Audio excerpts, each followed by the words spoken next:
de una administración que no escucha a los pueblos y que ha hecho, a partir de una idea del desarrollo que ellos mismos ponen ahí,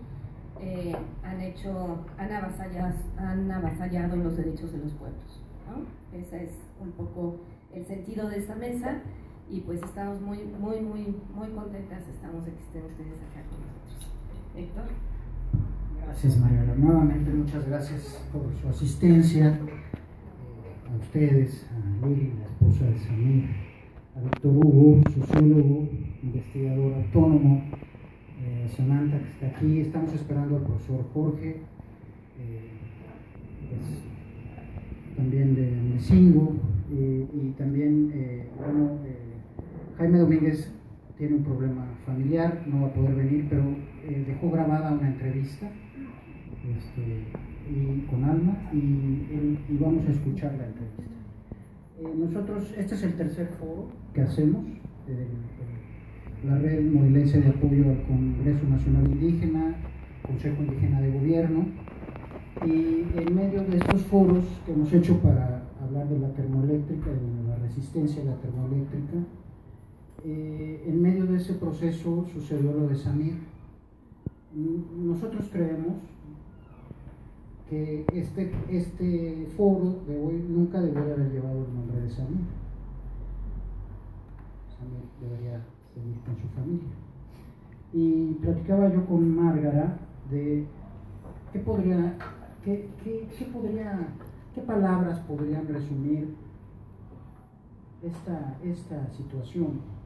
Y entonces nos acordamos de un poema de César Vallejo que me gustaría leérselos como una introducción, y para ir haciendo tiempo, ir entrando en materia poco a poco. El poema se llama Masa y va más o menos así.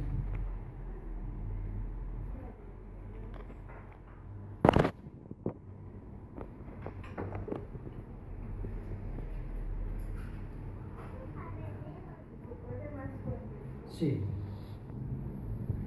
Dice: al fin de la batalla, muerto el combatiente, vino hacia él un hombre y le dijo: no mueras, te amo tanto.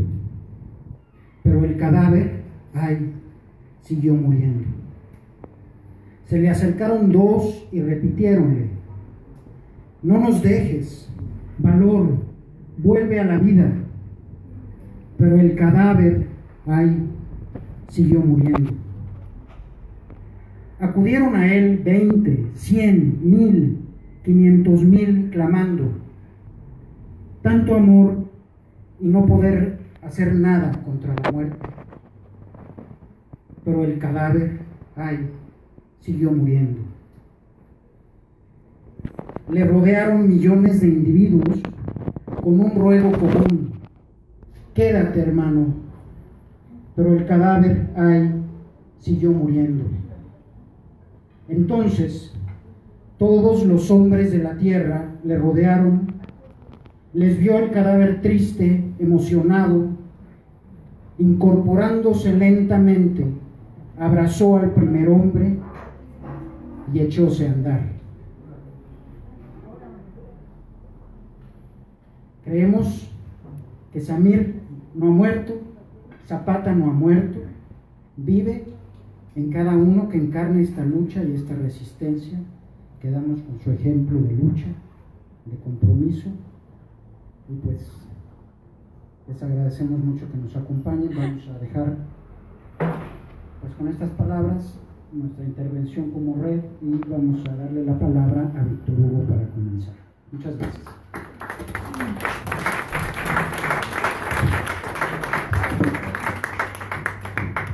Bueno, buenas tardes, muchas gracias por la invitación a dialogar sobre la persistencia del zapatismo, la persistencia de la lucha de Samir. Muchas veces me han preguntado si las demandas zapatistas se han satisfecho.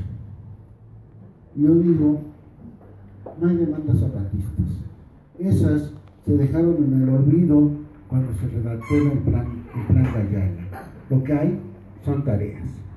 Porque con el plan de Ayala, los pueblos tomaron el poder en sus manos o deconstruyeron el poder y empezaron a construir una forma nueva de relacionarse, una forma nueva de tomar su territorio. Entonces no hay demandas zapatistas. El plan de Ayala plantea que los pueblos tienen el poder. Y en el artículo 6 se plantea que con las armas en las manos los pueblos recuperarán su territorio, ¿no? Este vuelco, transformar la sociedad que significó el plan de Ayala, el poder nos lo va a perdonar. Los zapatistas, los pueblos del sur, van a ser perseguidos con la misma hazaña, lo mismo el porfirismo, el maderismo, ahora que es parte de la tercera transformación, el huertismo y el carrancismo. Y en todos van a ser una lucha, una guerra genocida. Por ejemplo, en 1916, hay que recordar, en el diciembre del 14, las fuerzas de la División del Norte y el Ejército Libertador del Sur entran a la Ciudad de México y establecen el gobierno de la Soberana Convención, en donde va a una serie de leyes radicales como el voto a la mujer, que no se va a obtener hasta 40 años después, ¿no? Por ejemplo, se va a reconocer el derecho a la huelga, el derecho a la insurrección, por ejemplo, y el carrancismo primero va a enfocar sus fuerzas en contra del villismo al que va a derrotar en agosto en el Bajío, y después va a concentrar sus fuerzas en contra de las fuerzas del sur. En 1916, el carrancismo entra de forma violenta, muy violenta, en tierra, una política de tierra arrasada, quemando los pueblos, haciendo fusilamientos masivos en Milpalta, Santa Catarina, Tláhuac, Jitepec, Tlaltizapán, ¿no? En una guerra genocida. A pesar de ello, los pueblos no claudicaron, los pueblos resistieron, y para 1917 recuperan su territorio. Muy debilitados, pero recuperan su territorio. Entonces, el zapatismo, el carrancismo va a plantearse que la única forma de acabar con el zapatismo va a ser eliminar al general en jefe Emiliano Zapata.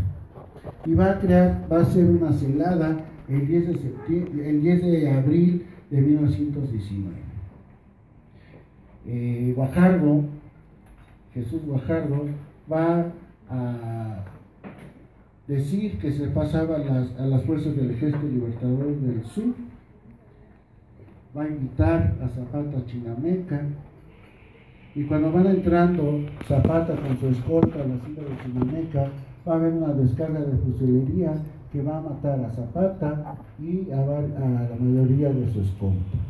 Lo que va a ser el poder después, el carrancismo, que hay que recordar, el ejército constitucionalista es el mismo institucionalmente que el ejército actual. El ejército actual, su formación viene a partir del genocidio de los pueblos del sur. Por eso, y de la ocupación de las tierras del pueblo del sur. Por eso la filosofía del ejército actual es de un ejército de ocupación. Entonces, lo que va a ser el poder es un espectáculo de la muerte. Van a mostrar a Emiliano Zapata, van a mostrarlo retratado, van a filmar su entierro para decir: Zapata murió, el zapatismo murió. Lo que va a establecerse entonces es una estrategia de resistencia que hundía sus raíces en la profundidad histórica de los pueblos del sur. Aquí hago un paréntesis. El zapatismo no solamente es de Morelos. El zapatismo va a ser natural en el sur del DF, Xochimilco, Milpalta, Tláhuac, en la tierra fría de Amecameca, Chalco, va a ser fuerte en el norte de Guerrero, en la sierra de Ocuilan, en el sur de Puebla. Todo eso es el sur y son los surianos. Por eso hablo del sur y de los surianos y no los morelenses.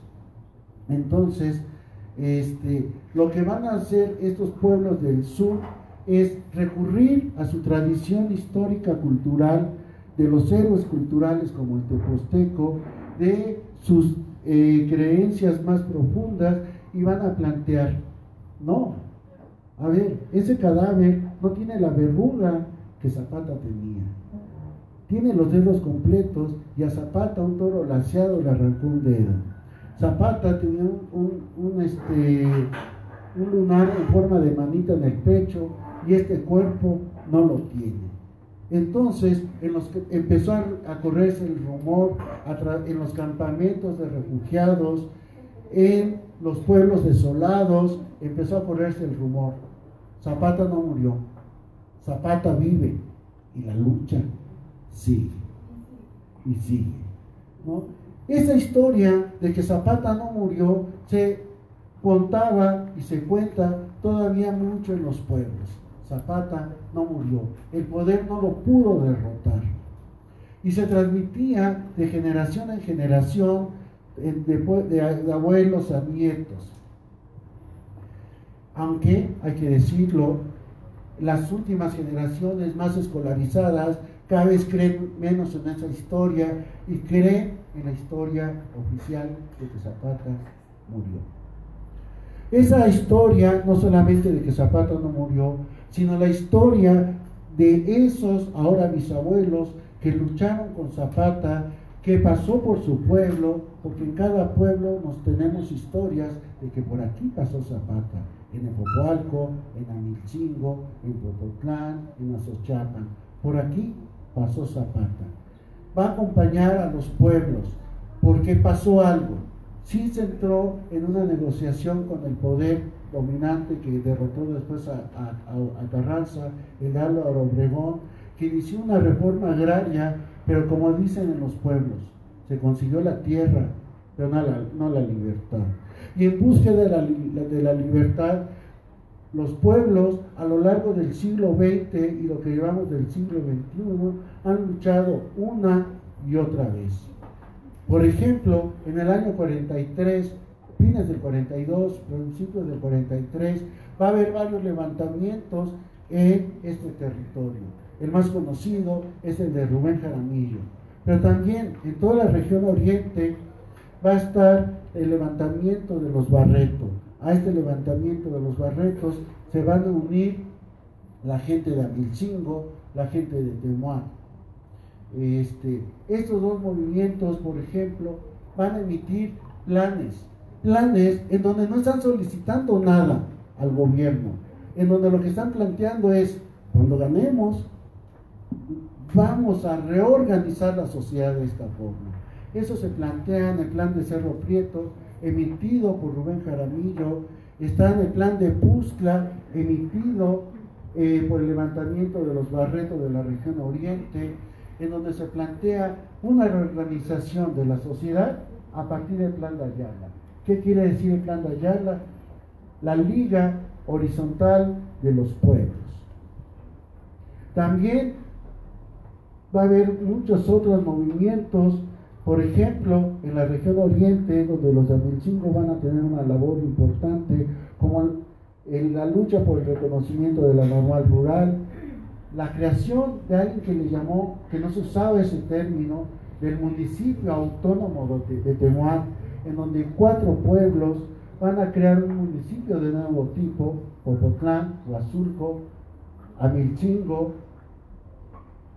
ahí me faltó uno, Temuán, Amilcingo, Huazulco y Popotlán, ¿no? Los 4 pueblos van a crear un municipio de nuevo tipo, en donde las asambleas generales van a ser la máxima autoridad. Tenemos el caso de Tepoztlán, que a partir de su rechazo a la construcción del club de golf, no se queda en eso, sino que construye el municipio libre y democrático, bajo la influjo del levantamiento del EZLN de 1994. O en estos momentos, la lucha en contra de la termoeléctrica de Huesca, en donde los ejidatarios que defienden las aguas del río Cuautla, la gente de Huesca, me va a pasar, o sea, no podemos, me va a pasar de 3 minutos, te aviso, en donde, pero hay infinidad de luchas que son mucho menos conocidas. Es la lucha permanente por la defensa del río Bajaclaco, de los ejidatarios, la organización comunitaria en torno al agua, ¿no? Pero también el zapatismo tiene una presencia nacional. Muchas organizaciones han tomado el nombre de Zapata para luchar por sus derechos a nivel internacional. Todos aquellos que luchan por la justicia, la libertad, la igualdad, van a tener como un referente el zapatismo. ¿Por qué esta fuerza del zapatismo? ¿Por qué esta presencia a un siglo del asesinato de Zapata? ¿Por qué sigue tan vivo el ideal zapatista, como decía? Eso tiene que ver, uno, derrotaron a los principales empresarios de ese momento. Es como si ahorita derrotáramos a los Slim, a los Alfonso Romo, a los Moctezuma Barragán, a los Azcárraga. Los empresarios del azúcar eran, después de los empresarios mineros, los más importantes, y a veces eran mineros y azucareros. El zapatismo va a plantear un tema que para el siglo XXI, ante la crisis de los estados autoritarios, del llamado socialismo real, se plantea construir una sociedad diferente, una sociedad socialista, de manera autónoma, en liga de comunidades. Y entonces el zapatismo va a plantear la autonomía, una liga de los pueblos. Por ejemplo, en donde la asamblea sea lo primordial. La Ley General de Libertades Municipales va a plantear que la reunión de los vecinos, es decir, la Asamblea General, puede nombrar a sus autoridades, destituir a sus autoridades y decretar el salario. Eso no lo hemos logrado un siglo después, y está en la Ley General de Libertades de 1916, emitida desde el cuartel general de Tlaltizapán. ¿Cómo viene por qué esta fortaleza de los pueblos? ¿Por qué pudieron emitir por qué pudieron crear esta lucha? ¿Por qué pudieron crear esta lucha tan importante? Porque los pueblos del sur tenían una fortaleza muy, muy grande. Por ejemplo, y hay que voltear a ver una serie de tradiciones que a veces las prácticas sociales, políticas, politicistas, nos impiden ver. Ahorita estamos en la época de la Cuaresma, en donde los pueblos se reúnen en las ferias de Cuaresma. Pasó ya el tercer viernes de Cuaresma en Tepalcingo, viene el quinto viernes en Totolapan, en Temoac, en Mazatepec, viene el martes santo en Huazulco, y es un lugar donde se reúne la gente, donde se conoce, donde entra en una serie de relaciones de compadrazgo. Por ejemplo, para los de Cuernavaca, el primer viernes, para el miércoles de ceniza, vimos pasar aquí en el norte mucha gente que venía del Estado de México, de Puebla, para Chalma. Y ahí, en ese caminar, van estableciendo relaciones de compadrazgo, de amistad. La gente lo recibe con un café, con un atole, y se va estableciendo, se va creando una comunidad más allá del pueblo. Se va creando una conciencia, una identidad regional que ellos mismos se identificaban como nosotros, los surianos. También va a haber una intensa vida comunitaria a través, por ejemplo, lo más conocido, lo más visible, es la vida ritual en torno a la religiosidad comunitaria, en torno a los santos patrones, por ejemplo, ¿no? La fiesta del pueblo, en donde la gente colabora para los cohetes, para la música, para que se ponga la portada de flores. Todo eso va fortaleciendo la vida comunitaria. Pero también hay otros trabajos, hay vida ritual en torno a las ofrendas a los cerros, a la ofrenda a los manantiales, la ofrenda para que este universo, para que esta naturaleza siga funcionando. Hay otra vida intensa comunitaria, como es el manejo del agua, de los canales de riego, de la irrigación, y eso va fortaleciendo la comunidad. Por eso cuando los llaman a la revuelta, se conocen. La revuelta se da en el segundo viernes de Cuaresma en torno al Señor del Pueblo en Cuautla, y entonces los testimonios que tenemos es que las noticias del levantamiento, recuerden, no había WhatsApp, se va dando en las ferias de Cuaresma, porque la gente se conoce. Ahí es donde se da la noticia del levantamiento y la gente se empieza a unir. Hay otro elemento importante que le va a dar una fuerza al zapatismo, y es que habían tenido su propia voz. ¿Qué quiere decir? Poder nombrar el mundo con mi voz, con mi experiencia, con mi cultura, como ocurre, y por eso es la fuerza de Radio Amilcingo, con mi propia voz. ¿Cómo lo expresaron hace un siglo? Con los corridos surianos.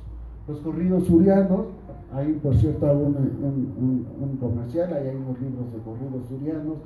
La gente nombra su lugar, habla de cómo se enamora, habla de qué es la explotación, es decir, nombra al mundo como lo está viviendo, y eso le da una gran fortaleza. Hay obras de teatro como la obra de La Loa de Agustín Lorenzo, en donde expresamente se dice: los pueblos debemos de luchar en contra de la explotación, los pueblos debemos unirnos. Y esa es una obra de teatro que se representaba ampliamente en la región del sur antes del levantamiento armado. Con esa propia voz pudieron hacer el plan más importante de la historia de México, que es el Plan de Ayala, el documento más importante, ¿no? Entonces, esta fortaleza comunitaria es la que da esta resistencia, esta lucha del zapatismo y esta resistencia a través de un siglo. A pesar de los cientos de programas gubernamentales y empresariales que han intentado nulificar la vida comunitaria y que lo han logrado en parte, eso es la verdad, sigue habiendo una resistencia comunitaria. Entonces, para concluir, me atrevo a ponernos tareas. En todos los pueblos sigue habiendo vida comunitaria. A veces en los pueblos como Jitepec, como Santa María, en donde los ha invadido la mancha urbana, quedan como islas de comunidad, pero sigue habiendo. Entonces, las tareas sería fortalecer esa vida comunitaria, fortalecer esa memoria histórica, fortalecer la voz de los pueblos que está en sus fiestas, en sus carnavales, en el manejo del agua. Porque, por ejemplo, en todos los pueblos, aún en pueblos urbanizados, la referencia a la Asamblea General como máxima autoridad está presente. En todos, no solamente en Amilcingo. En algunos, como Popotlán, sigue habiendo elección de autoridades por Asamblea General, ¿no? Entonces, hay que fortalecer eso como tarea, a través de múltiples estrategias de fortalecer la vida comunitaria. ¿Para qué? Para construir un mundo diferente y un mundo mejor. Muchas gracias.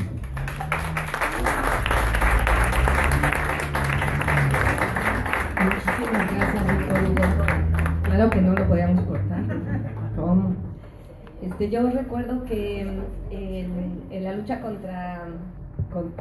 en Tepoztlán, en la lucha contra el campo de golf, se le vio a Zapata cabalgando con su caballo, ¿verdad? Había pues ese testimonio. Y muy bien dices, la propia voz. Yo justamente quería hacer esa conexión con las radios comunitarias, entre estas tareas que nos dejas y que son bien recibidas, es la idea de la comunicación, la idea de cómo efectivamente hacerle frente a eso que está dividiendo las comunidades. Nosotros sabemos que sí, que las comunidades hoy están divididas y que eso las vuelve más frágiles. Y entonces, ¿cómo podemos nosotros también articularnos en defensa de y a favor de la resistencia y de la vida comunitaria? Nuevamente hacia ese horizonte que tenemos el Plan de Ayala y que tenemos el 9 y 10, les recuerdo, el martes 9 de abril tenemos la asamblea de pueblos en resistencia, de redes, de colectivos, de personas que quieran y que se sientan alineados, digamos, en contra del capitalismo. Tenemos una asamblea abierta en Amilcingo, y el 10 de abril tenemos la toma de Chinameca para conmemorar, justamente, para estar ahí, para ser los pueblos quienes estén ahí, donde fue asesinado Zapata. Vamos a dar la palabra, bueno, voy a agradecer la presencia aquí de Teresa Castellanos, de Huesca.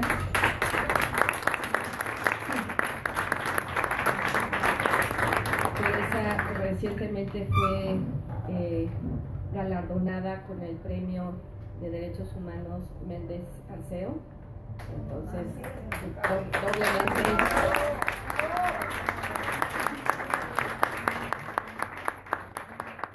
en honor justamente a su resistencia. Y le vamos a dar la palabra a Samantha César Vargas, que viene de parte, bueno, de la Asamblea de Amilcingo, pero también del Frente de Pueblos en Defensa de la Tierra y del Agua, que conforman Morelos, Puebla y Tlaxcala.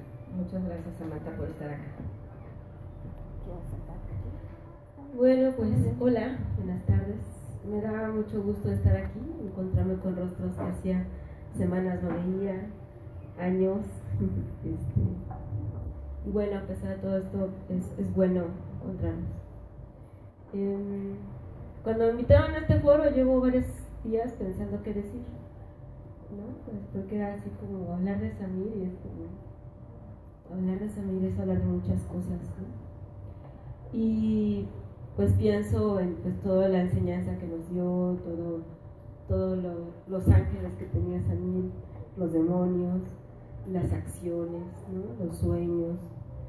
Podríamos hablar de muchas cosas de Samir, pero bueno, he decidido hablar de cómo fue que con Samir, gracias a Samir, yo llegué a Amilcingo. Como muchos saben de ustedes, pues yo no soy de Amilcingo, soy ahora hija adoptiva de Amilcingo. Pero cuando llegué, pues fue hace muchos años, y casi 10 años. Y bueno, también en estos días siempre le decía a Lili otro día, es que no me acuerdo cuándo fue la primera vez que vi a Samir y la última. No he podido recordar exactamente así, decir, fue en este momento. Mi mente me juega raro en ese sentido. Pero bueno, la primera vez que recuerdo la casa de Samir, eso sí lo tengo muy fijo, fue hace más o menos 10 años, y después fue cuando ya Samir pues lo conocí, trabajando en la herrería, como siempre, muy clavado él, muy dedicado a la herrería, a su familia, a sus hijas, a su esposa. En ese tiempo estaba con toda la cuestión de la agricultura orgánica, ¿no? Él sembraba todo orgánico, armaba toda la cuestión del fertilizante, el abono, todo eso estaba en orgánico. Incluso me acuerdo que una vez nos invitó a Chacatzingo y comí unos aguacates de este tamaño, de don Eufemio. Y Samir presumía mucho, decía, mira, son orgánicos, ¿ve? Qué grandotes están, ¿no? Entonces, bueno, cuando pasa todo lo del PIN, la vida me atrajo otra vez más fuerte hacia los pueblos, y de pronto me fue llevando más y más hacia Amilcingo. Y cuando llegué a Amilcingo ya y decidí tomar parte mucho más activa como parte del Frente de Pueblos, Samir me abrió la comunidad. Y entonces, pues con él conocí a Amilcingo, me abrió las puertas a lo más profundo de Amilcingo, y pues con él recorrí Amilcingo en una moto, que siempre le decíamos que la dejara, que era muy peligrosa, pero la verdad es que cuando me subí en ella fue muy divertido. Entonces, siempre me tenía que ir está bien, déjala, pero la verdad es que era muy divertido andar en esa moto. Y bueno, me abrió la radio, ¿no? Con Samir di noticias muchos meses, todos los días, y en las noticias era muy divertido porque siempre terminábamos o empezábamos hablando de comida.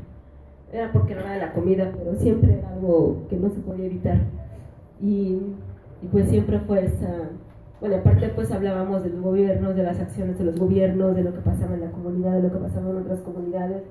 Y bueno, a partir de ese programa y mi intervención en la radio también fue que conocí mucho más lo que era el pueblo de Amilcingo y los pueblos cercanos, los pueblos de Puebla. Y también me introdujo y de pronto también tuve un programa de niños a las 7 de la mañana. Me actualicé en las canciones de niños, que ahora me va a servir mucho con mi hijo. Y bueno, después también la asamblea comunitaria y todo lo que se ha hecho en la asamblea comunitaria, la lucha contra el PIN, pero pues también contra la lucha contra la cuestión pues el respeto a los usos y costumbres, la radio y bueno, lo de la escuela.